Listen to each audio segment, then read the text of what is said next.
So, good afternoon, ladies. Thank you for this opportunity to be part of the Jobs for Her. It's been a kind of, this is the first time I'm actually doing kind of a chat show. In fact, I've done a lot of these webinars and stuff like that, but this is more like a kind of a monologue, and I'm just taking some of the questions and responding to those questions. The first time I'm doing that. Let me introduce myself. My name is Koshi, and I head the learning and development for Servion. So I don't know how many of you are listening to me as of now, but then so welcome you all for this this group chat. We are going to talk on the importance of upskilling and reskilling for women, especially who are on a career break. Let me go back to what the reason why I am here, and possibly some of the things that I am interested in and passionate about. In fact, the Servion is my 9th organization that I'm working for. I have moved and done a lot of job hopping, so you must be knowing, like, the kind of interviews and things that I have attended. In fact, I also was on a break for some time. So I moved 9 organizations from different industries. So I started with manufacturing, moved on to consulting, worked with few retail organizations, worked with manufacturing, IT, a lot of so I ended up in IT as of now. So Servion is into a system integrating company, and we are integrate technology and probably computers and telephone. That's exactly what we do. It's been so let me quickly jump into some of the questions, and I've got some interesting questions from the group here.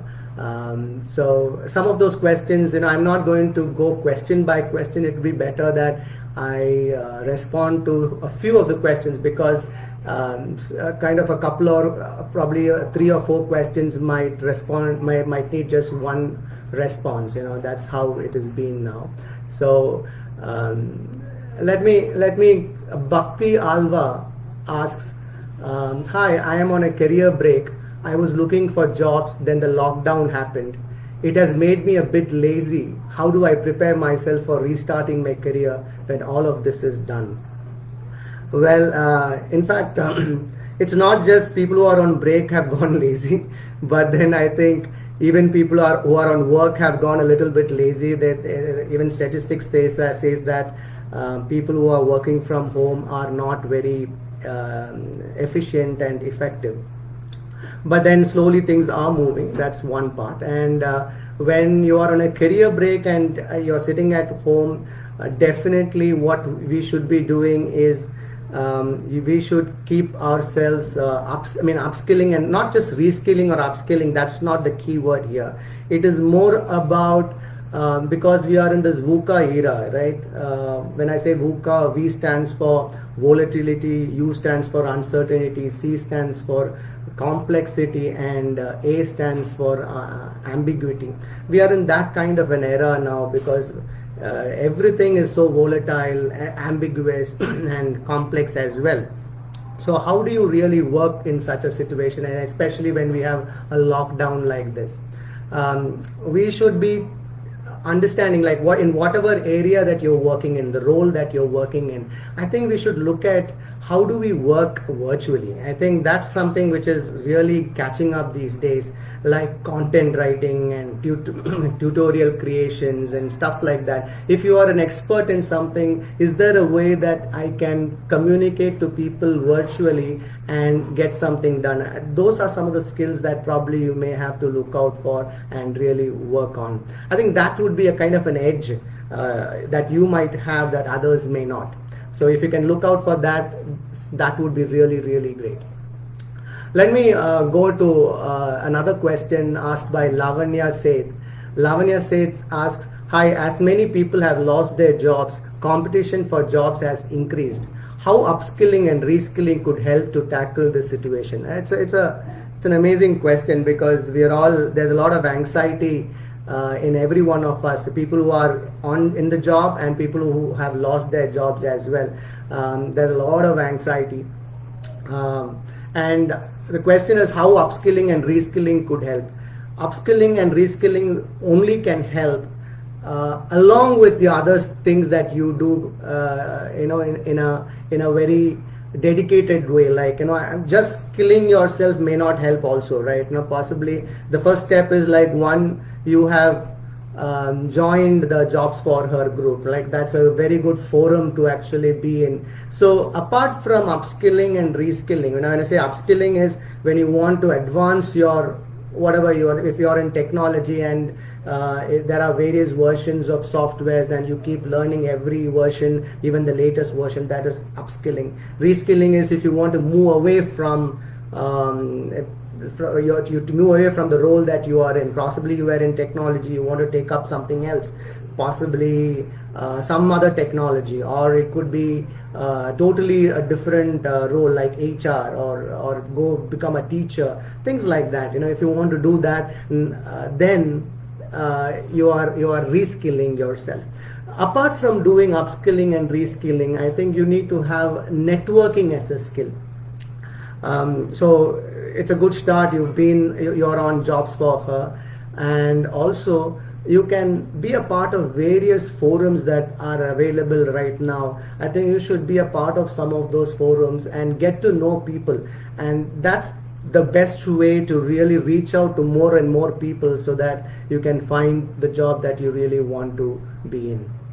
So that's the response that I have for Lavanya Seth. Then, okay, let me read another question. Somebody had asked, Bharati asked, I lack the fluency while communicating in English. How can I improve my soft skills before getting back to work? Well, this is something that one of the forums that I am in right now is the Toastmasters. And apart from the Toastmasters, there are various forums that are available. I think it is important that you should, one, like I was responding to the earlier question, that networking is so very important. Be a part of many forums that are available. And now it's becoming easier and easier because most of these forums are done in a virtual mode. And so you can sit at home and be a part of many forums, and possibly by reaching out to as many people, responding to them, your communication skills can increase. Toastmasters is another better way. I'm sure that whichever area that you are in, there would be a Toastmasters club, and Toastmasters club can increase your leadership skills and communication skills as well. So if by joining these clubs and forums, I think one can improve your soft skills. And now there are a lot of MOOCs available online as well. When I say MOOC, MOOC stands for Massive Online Open Courses, or Massive Open Online Courses, I'm sorry. Massive Open Online Courses are the Udemys of the world, the Coursera, Allison's. There are various sites that gives courses free.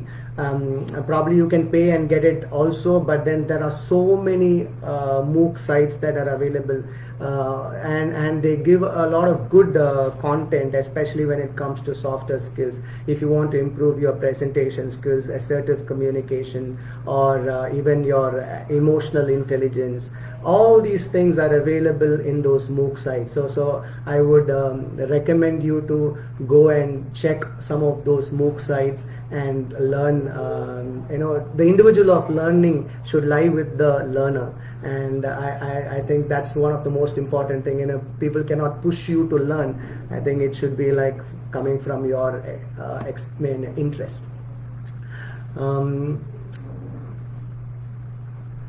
Nancy Sheila asks, hi, apart from reskilling, what are the other ways I can prepare for real-time situations at work when I return? Apart from reskilling, what are the other ways I can prepare for real-time situations at work when I return? I think I responded to this question earlier. It is not just reskilling or upskilling. There are so many things that you can do. One is there's so many people have been talking about this. Like, is there a way that I can take my passion and use that to work? It's not always easy, right? We're not so luxurious that you can take a passion of yours and convert that to work. People talk about it, and but then many have failed, and as well, possibly it depends on the situation as well.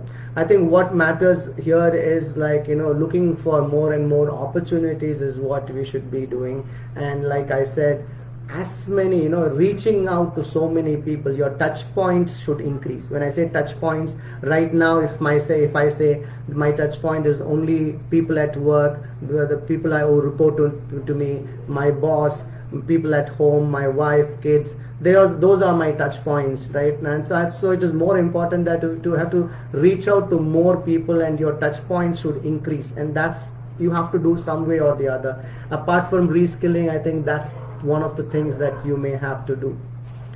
So that's what Nancy Sheila was asking. So I think I responded to her. Also, Lata Shri asked the same question. I want to return to work and don't have the time to reskill. What is the alternative? Possibly there are various alternatives. Like I said, now the world is moving virtual, right? From physical to more virtual. Is there a way that you can bring in some of those skills that can help people virtually? Say schools are moving from physical classrooms to virtual classrooms, and I have seen that people have taken the opportunity really well. They make PowerPoints, they take the current curriculum and they are making PowerPoints and giving to some of those vendors who are actually working with those schools. So there are various things that are happening now, and it is really, really helping as well.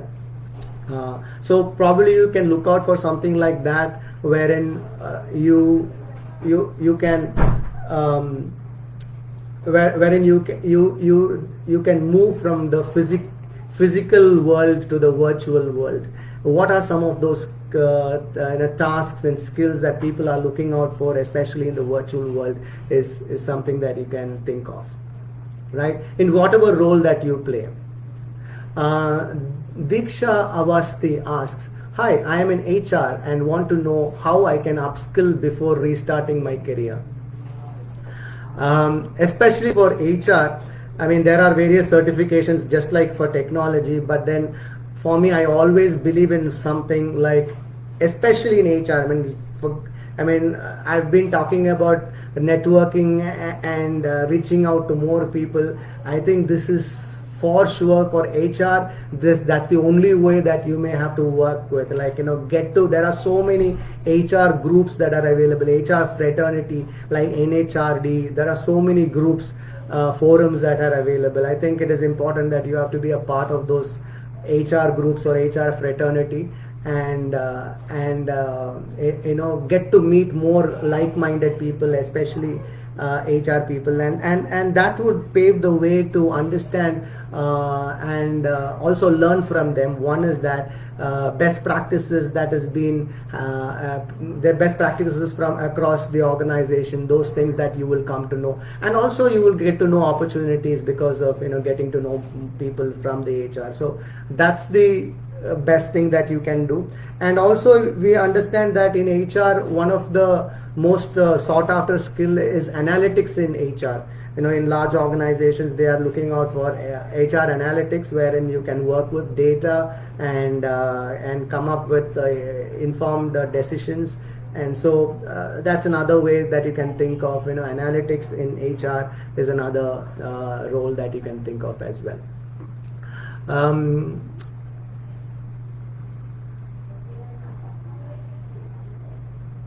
So Manjula Arindam says, hi, I have been on career break for 8 years and now I want to restart my career. Should I undergo some kind of training to enhance my existing skills in technology? Definitely yes. You've been in a break for 8 years, and in technology, as I told you, it's so volatile. As I said, it's a VUCA world. Technology is so volatile that probably today probably technologies are pretty niche, and the advanced technology, probably in 2 weeks time or 3 weeks time, it is becoming obsolete. And so that's how technology is getting advanced. And so when you're talking about 8 years, I'm sure that most of the technology that you have learned possibly would have become obsolete. Probably the versions would have changed and stuff like that. It is important that you may have to really enhance your existing skills in technology. And also possibly you should think of what are some of the technology that is relevant in the present world. Apart from that, I've heard organizations say this more often, that they don't want to take, these days they don't want to recruit people who are a master in one particular technology. If somebody comes and tells me that I'm a master in Java, I'm a master in Oracle, or even .NET, or probably some of those niche skills, organizations are not very happy with somebody who is like only specialized in one sort of skill. I mean, that's something which I've heard from many organizations these days. In fact, I was a part of the there was a closed group discussion done by the NASSCOM, and as most of the learning specialists had been a part of that meeting. And one of the organization, IT companies, head of learnings, actually stood up and said this, that we don't take people who are master in just one technology. They would take somebody who are flexible in learning any technology and quick to. So the skill set that they're looking at is, one, how good are you in programming the process in terms of, so probably any language that you can take and quickly learn and use that. So adapting to quick learning and learning new technology is the skill that they are looking out for. So it might be a good thing that that you can try out new things, like taking up a new technology and say, okay, how quickly can I learn a new technology and use that skill, is something that you can think of doing. So that's one, Manjula, Arindam, that probably you can think of doing something like that. I mean, definitely, when you took a break 8 years back, it would have been liberating and a kind of a freedom. But then when you want to get back to work, it is definitely a daunting task. Like I said to you, like, one, make that, build your network, build, get to see or get to have more touch points of people. I think those things would really help, apart from upskilling and reskilling yourself. I'm not saying that upskilling and reskilling is not important. It is equally important, because as I told you about how our technologies are becoming obsolete, and so you should upskill and reskill, especially when it comes to technology, or even other roles as well. Now teachers, virtual teaching is becoming a kind of a new normal. Virtual self-paced learning has become a kind of a new normal these days. Like, more of the people are moving towards that kind of a business. So you can look out in such areas as well, apart from your own career of technology. That's another way that you can think of. Meenakshi Segal asks, hi, which one's better, upskilling or reskilling? Can I choose one over another? Oh, this is like, that depends on what you want to do.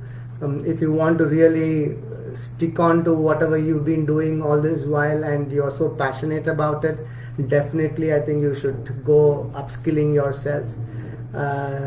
Sometimes we may all be like irritated with the role that you are in, and you may be looking out for a new role, new industry. Then reskilling can help. Now, reskilling could be more difficult because organizations mostly would ask for prior experience, and and so possibly that when you are moving out from one role to another, from technology to HR or teaching or whatever it may be, or you may go into manufacturing, whatever it may be, or you can go into consulting as well, like virtual consulting can also be a good thing that you can do, or coaching. There are various options that are available, but then it all depends on what you really want to do. If you really want to actually grow in the same role and same field, I think you got to keep upskilling yourself. Imagine that I am in the learning field, and so I think it is important for me to really go upskill myself and understand the different methodologies of teaching, or in this current scenario, what are the different ways that I can teach as well, is something that you can think of. Sorry about that. Let me go about the one more question. Prema Ashwini says, "Hi, I had just started my restart journey, and then we began working from home. This has made me more attached to my family. I'm afraid that I won't concentrate on my work after joining the office. How should I overcome this?" That's a kind of a personal, I'm sure that the moment you go to work, things will change, because nowadays, especially like me, I have worked from home and worked in office as well. Even I had opportunities to work from home. But then there are many who are continuously working from home for the last 2-3 months, and they are really, really wanting to get back to work, because the camaraderie that you have in office is missing these days. I'm sure that once you restart your journey, right now you may be at home and you have that attachment. It's a good thing, right? You are rekindling many of those things, and you're having a good opportunity to be with your family. So I think you should take this as an opportunity to get to understand the family better and all those things. But I'm sure and certain that when you get back to work, there would be a camaraderie with your team members as well, and things will change, and slowly you will start working. You'll start liking to work from office as well. So I think you should. Need not be anxious about it. I think as things move forward, and when things are right, especially when your office calls you back to work, I think you should just go back and see how it works. I'm sure that it would work right for you, is what I feel. I don't know if I have responded that question in the way you want, but I feel that's what I feel, that I think things will fall in place, is what I feel. Did I miss any question? I think I've responded to almost all the questions.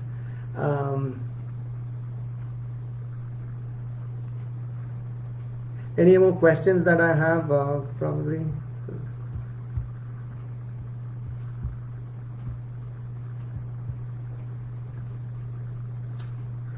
Okay. I think I'm done with. I think I've answered almost like 8 to 9 questions, or even 10 questions. I don't know.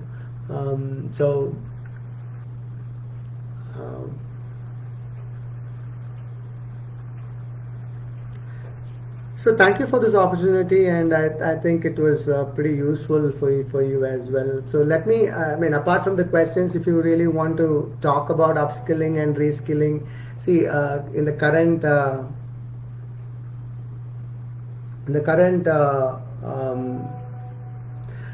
current scenario, especially for me when I'm working in the organization, especially with respect to learning and development, which I head, I am still struggling with respect to getting SMEs within the organization, and I'm really struggling to get SMEs within the organization to teach others. I think there's a lot of noise in the apartment. I'm sorry about that.